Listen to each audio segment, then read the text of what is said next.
श्री स्वामी समर्थ। आज सोमवार आहे आणि खंडोबाचे षडरात्र चालू आहे आणि आज सोमवार आहे। खंडेराव हे साक्षात भगवान शिवशंकरांचे अवतार आहेत। त्याच्यामुळे आज तुम्ही जर शिवशंकराच्या पिंडीवरती अभिषेक केला किंवा शंकराच्या मंदिरात जाऊन अभिषेक केला तरी चालेल।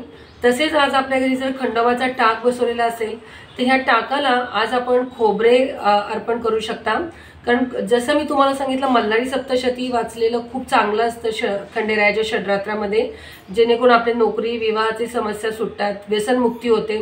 त्याच पद्धतीने तळी भरणं, तळीमध्ये भंडारा, जे मी काल तुम्हाला हळदीचं महत्त्व सांगितलंय, तर हळदीसोबत खोबरे असतं आणि खोबरे सुद्धा एक खूप महत्त्वाचा घटक आहे जो आपण जेजुरी गडावरती गेल्यावरती उधळत असतो।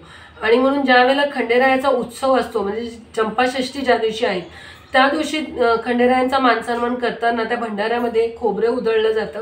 आणि खोबरं हा खंडोबाच्या उपासनेचा एक पारंपरिक आणि कुलधर्माचा एक अविभाज्य भाग आहे।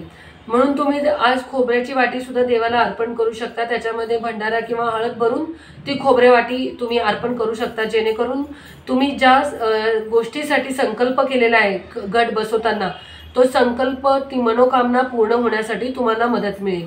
आणि त्याच पद्धतीने आज तुम्ही अभिषेक करू शकता। आज खंडोबाच्या टाकावरती तुम्ही अभिषेक जर खंडोबाचा टाका घटावर बसलेला असेल तर आज अभिषेक न करता फक्त मल्हारी सप्तशतीचे वाचन करावे व हरिद्रा मात्र आपण खंडोबाच्या टाकावरती नक्की अर्पण करू शकता।